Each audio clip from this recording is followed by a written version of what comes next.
A few months ago, I made a video on Oshinoko's first episode, calling it a perfect introduction, or at least the closest thing to it. After watching it, I was rendered speechless, and even though I never did a full review on a single episode prior to that video, I felt I needed to because it was that good to me. With the series finally wrapping up, I guess it's time to revisit it and see how the story has progressed since then. Let me tell you, this series is stunning. From the characters, to the animation, to the story and messaging, to the art, to the music, there is only one word I can use to describe it. Gorgeous. And I get it, I don't make negative videos, so trying to come up with a word to get the idea across that this series is better than everything I've reviewed before it is kinda tough. But I mean this in the most genuine way I can. It's an artistic, unsettling, realistic, but dazzling beauty. I've been a fan of Doga Kobo for a while now. I've always thought they were amazing, but I had no idea they had something like this in their arsenal. I recommend watching the behind the scenes series for this anime. I reference it at a couple points in this review, but you also get to learn the thought process behind some of the decisions with casting and animation moments. Anime studios usually aren't this open about the process of making an anime, so support a series that actually does that so maybe we can get more. One of the main things that stuck out to me in each of the 5 episodes was everybody seemed very passionate about the original series and was determined to make it work in anime format. So I have to give credit to the producers for putting together a team with the same love for the series as they did, who were willing to talk to Aqua, the original creator, on various inputs when it comes to the story and the characters. Director Daisuke Hiramaki, known for Selection Project and Jesus Christ, is particularly very high on each of the staff members. Once you watch the behind the scenes series, the adaptation being this high quality just makes sense. But let's get into the story before anything else.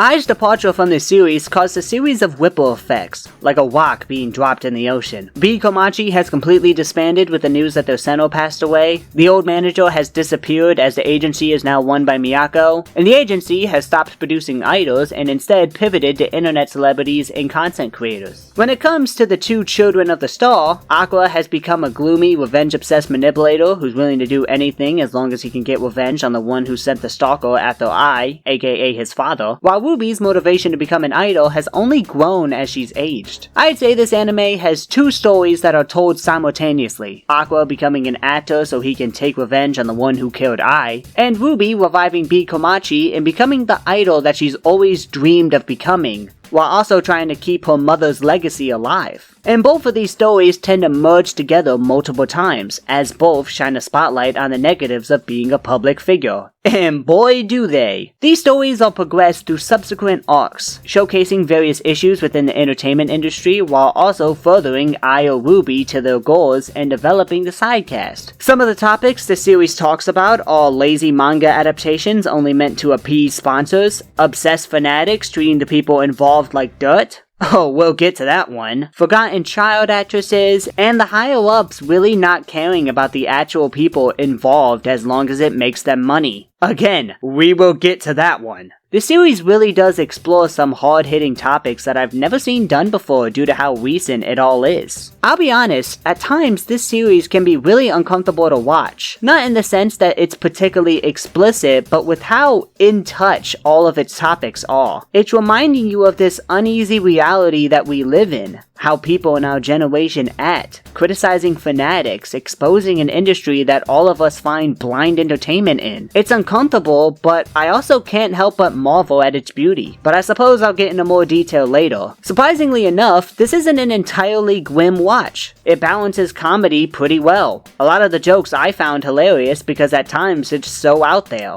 It even splashes a little romance in there as well. Sometimes it blends both, like with Kana and Aqua. Kana as a whole is just a pretty funny character to watch. Her interactions with Ruby and Memcho are top tier. Hell, even the topics the series explores aren't always serious. Like there was a whole half of an episode about how to grow your YouTube channel. Wait, hold on a second, let me listen to this.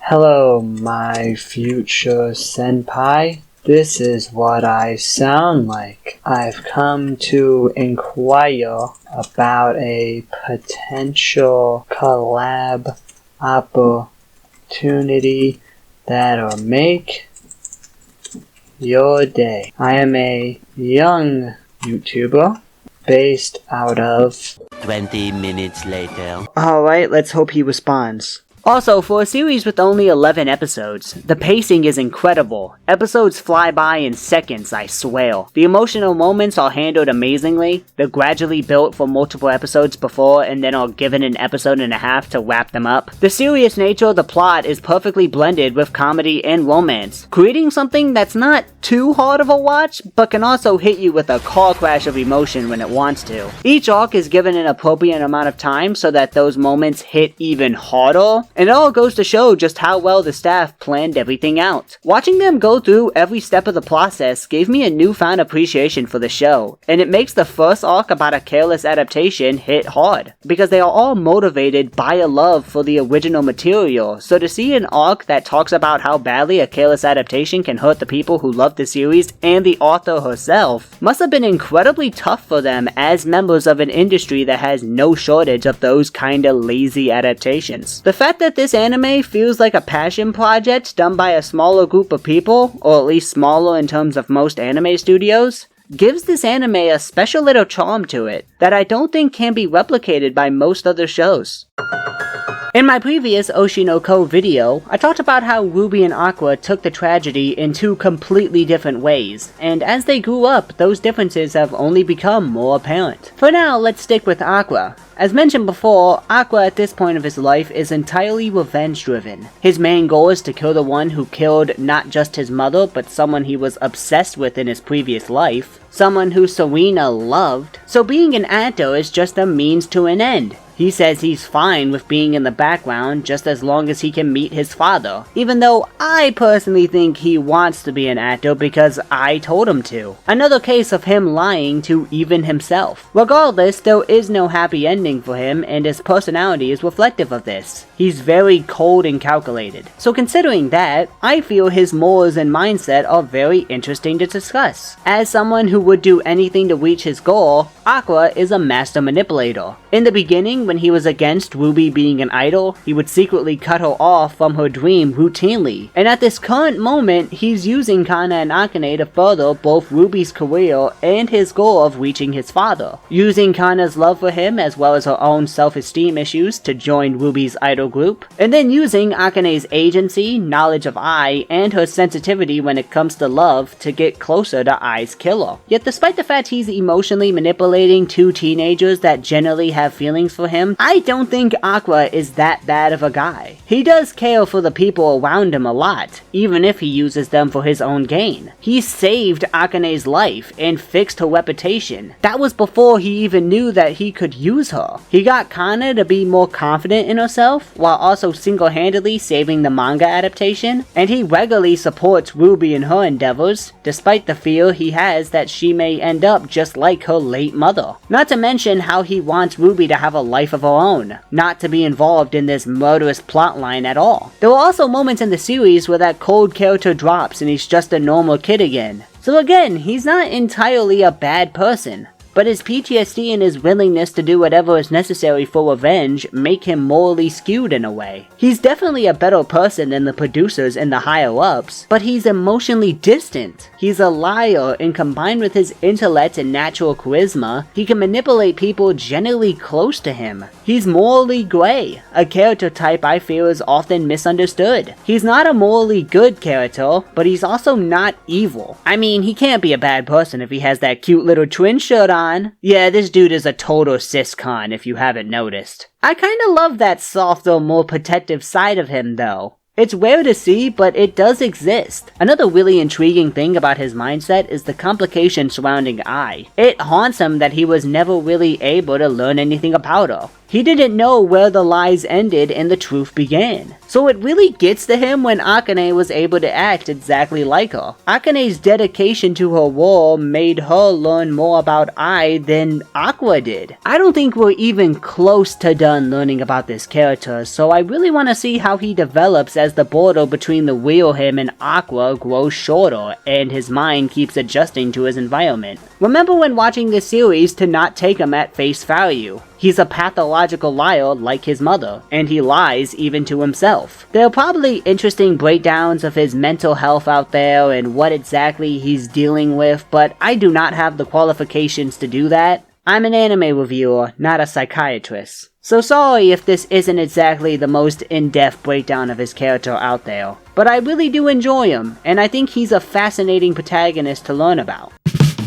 On to someone a little easier to talk about. After the death of her mother, someone she looked up to, reminder, Ruby surprisingly is taking the passing pretty well. Maybe it's because she's unaware of her father potentially being the cause, like Aqua is. Or maybe it's that her dream of being an idol finally being in grasp overpowers the first-hand knowledge that the industry is darker than she may have imagined before. Regardless, Ruby is a pretty positive person, and her fangirling is absolutely adorable. A complete contrast to her brother, who really doesn't care about celebrities at all, unless their name is I. I always found Ruby emotionally gripping as a story of a girl who never had a fair chance at life finally being given the opportunity to accomplish the dream that always seems so far away. She even possesses her mother's dancing ability, even if she has issues as a singer. You know, I kinda like the fact that she's not perfect as an idol. I also kinda like how honest Ruby is. In a show where it feels like everyone is lying, looking at you, Aqua, Ruby usually speaks her mind without a filter. Hell, it seems she's against lying as a concept. This mindset of hers causes a pretty funny relationship with Kana. Outside of her knowledge of her previous life, she's a normal girl.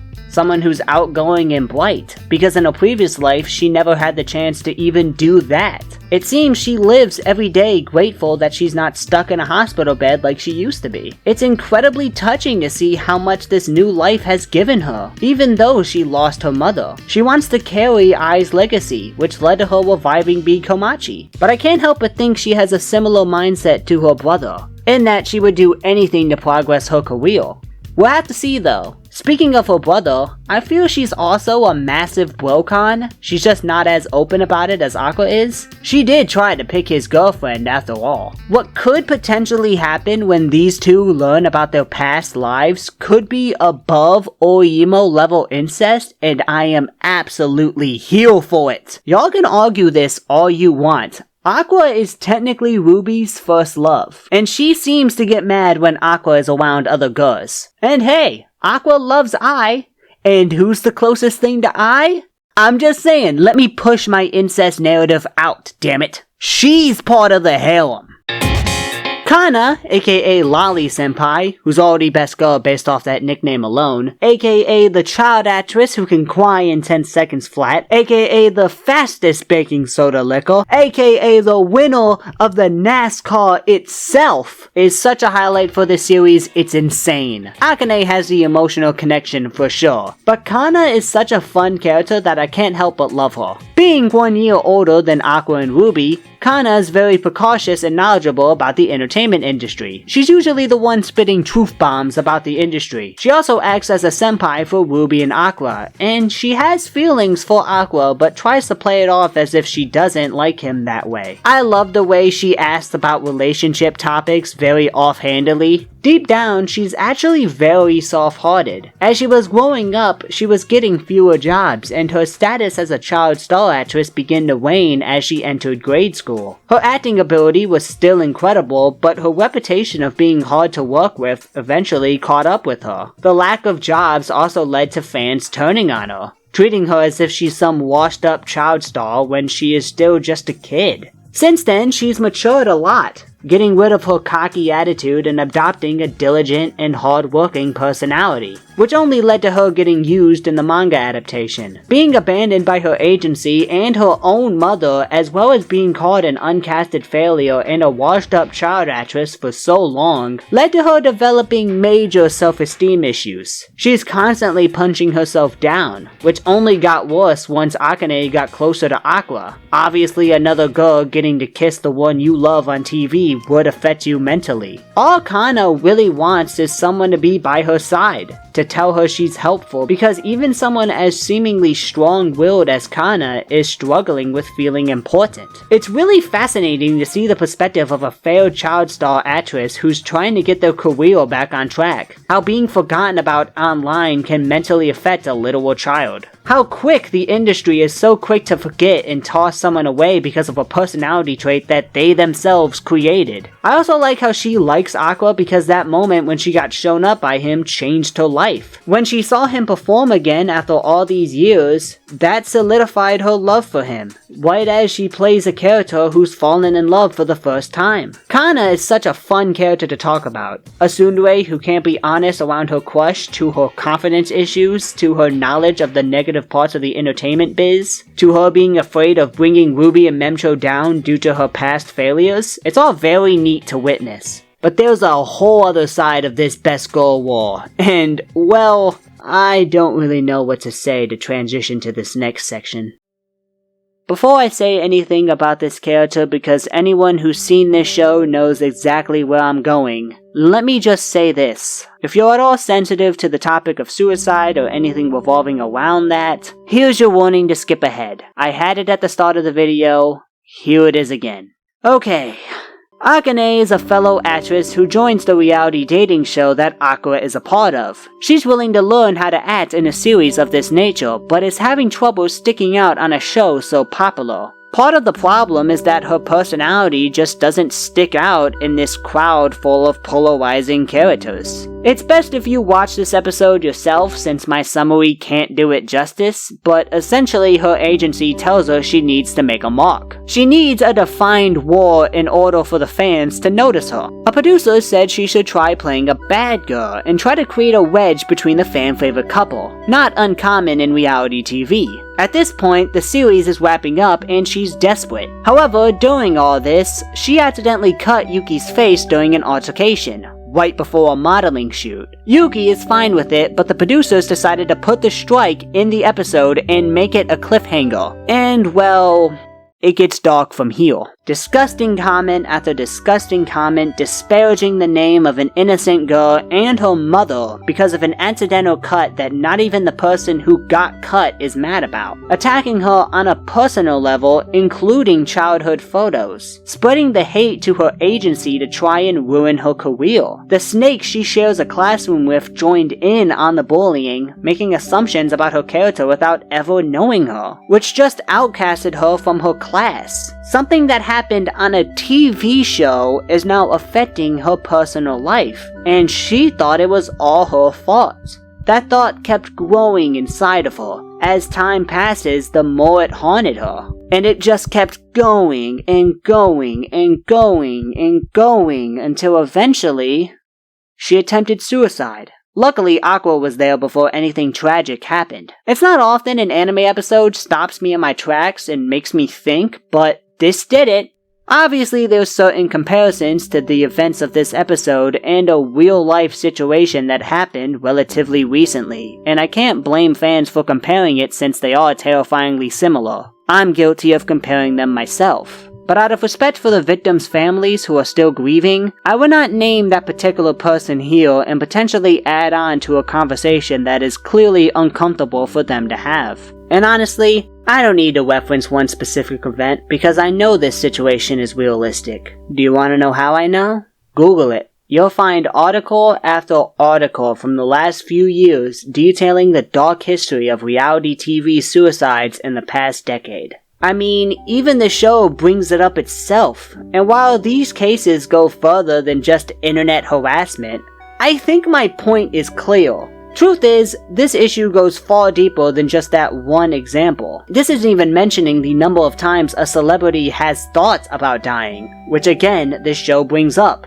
Nor is this mentioning the fact that this is far from a reality TV show issue. Various celebrities have admitted to almost ending it after fan backlash, even down to streamers. Again, if you know, you know. When it comes to comments on how we talk about celebrities, that's when it really hits me. It's so common in today's world built off of relative anonymity to say all kinds of disgusting comments about fellow people who we have never met before and expect no punishment whatsoever. Comments that are so bad it leads to suicide attempts. It's something I already knew, but this series really put it into perspective. How a background character with no mark on the show they were in was actually working her ass off. and in a moment that only happened because of the stress that was put on her by fans and producers alike, they insulted her, bullied her to the point of almost death. This show makes comments on how entertainers are seen as pawns, and Akane is a prime example of that. The higher-ups and producers didn't care about Akane's mental health. They purposely fanned the flames by putting the strike in the episode. And his bluntness when Aqua calls him out just really upsets me. Like, they really couldn't have given less of a shit. This character gave her terrible advice knowingly that almost led to her death for the sole reason of views and money. And this is based on an actual industry where similar shit to this has happened and probably will continue to happen. I suppose after all that, I should actually talk about her character itself. Truth is, Akane is actually a very talented actress. She's very dedicated to the roles she plays, obsessing over research on how they act and their personal lives so she can perfectly replicate them,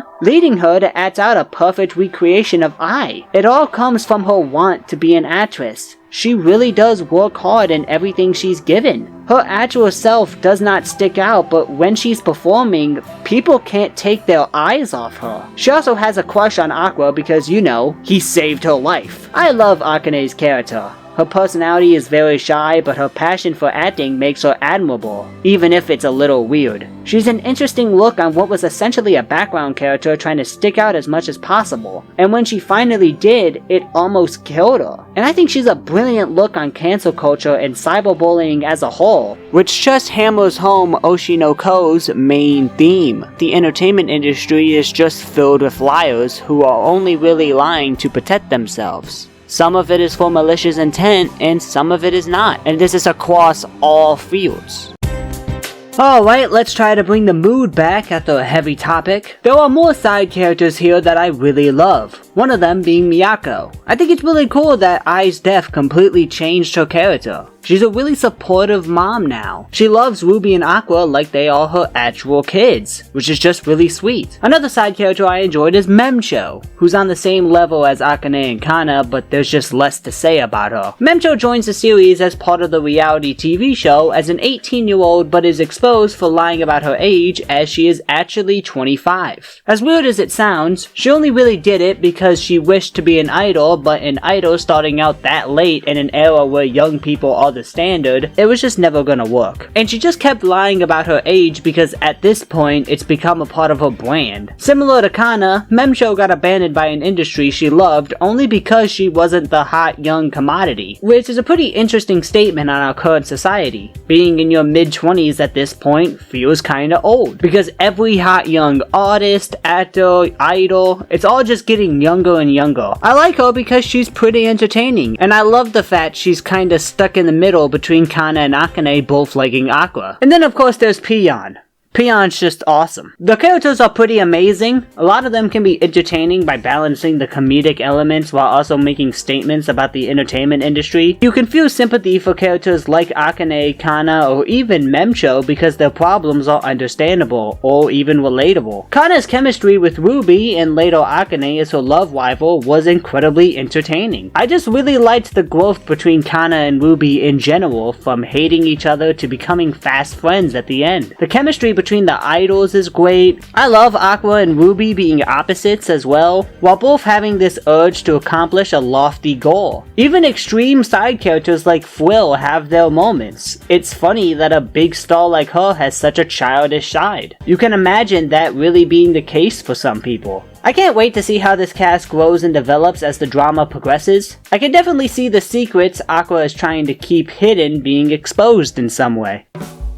For as heart-pulling as the messages of this show are, this series is beautiful from a visual perspective as well. The use of color in this series is generally amazing. The visual presentation of Akane's innocent past to her grim reality with that instant cut made me almost speechless upon first viewing. And it does it again later, right when she's about to jump. The colors really pop on these pan-up shots as well. If there's one thing I've noticed, Kape will make close-up shots that are so insanely high quality you're almost lost in their beauty. And if it worked for a trash-ass show like Winter Girlfriend, it definitely works for a show that poured me as emotionally as this. The various backgrounds were pretty creative. Some were darker and the contrast can be pretty funny, but serious also depending on the scene. And some of these backgrounds are just hog wild. Memcho in particular usually has some really insane looking backgrounds. Even the character designs use a lot of color and all of them are really memorable. Every character is so dazzling and it's great to look at.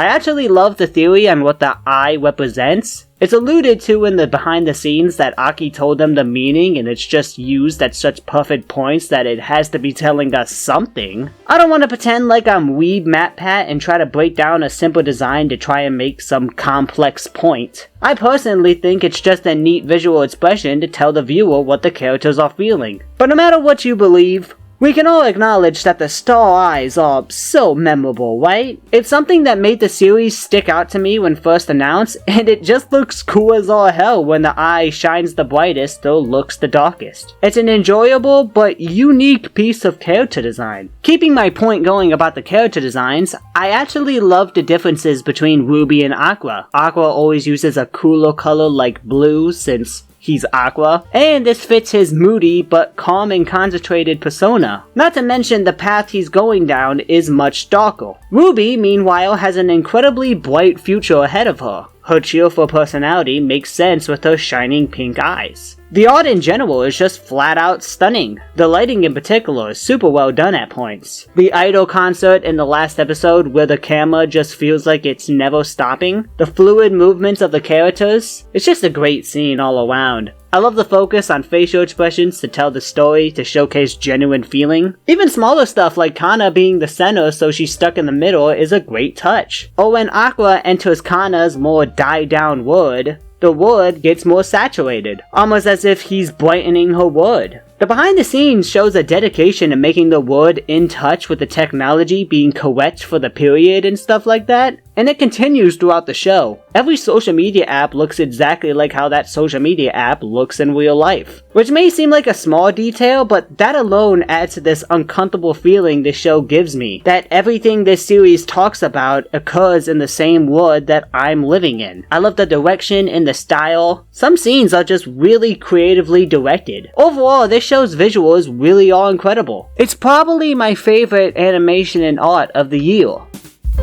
I do go into detail about what I think makes this OP work sonically in my episode 1 review, but I can't stress enough how much I love this opening. Record breaking? Yeah, no shit, this song is incredible. It's rare that a song can break 100 million views on YouTube in a month, and I say it unquestionably deserves more, but yeah, it does. But now I get to see the visuals along with the OP, and oh my goodness. The transitions from Aqua to Ai and Ruby was so stellar, the use of colors pop, Memcho's dance is perfectly on beat, and even the lyrics match up at points, which I just freaking love. It's OP of the year, no question. I would be shocked if another song from an anime comes out that I think is better than this. I'm so glad Yoasobi has this in their bag since their music has always been pretty good, but man, this hits different. The dark chants mixed in with the speed rapping, mixed in with the 8-bit and the idol crowd chants, and that build up to the chorus, it just makes me wanna, it just makes me wanna.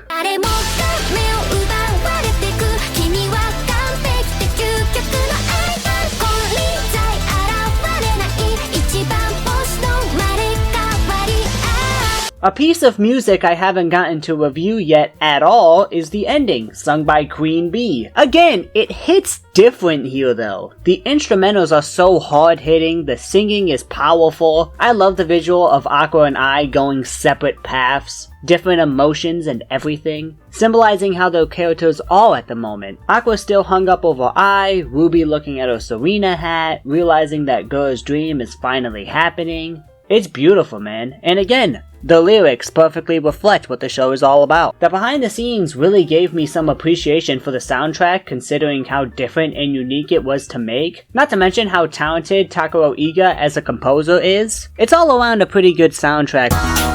It was pretty obvious that the voice actors really dedicated themselves to the characters and the behind the scenes. They seem to be major fans of the series as well. Take Utsuka as Aqua, you did a nice job. A brilliant performance showcasing the smart deception of Aqua's character beautifully. It's probably a tough character to voice, so I have to give him credit there. An interesting thing in the behind the scenes was casting Ruby as someone who's pretty much completely inexperienced with Yuri Igoma. The idea of putting someone who also wants to be an aspiring artist as Ruby was pretty smart, and it shows in the performance. There's a genuine joy in Ruby's voice as she talks about being an idol. 当たり前だよ。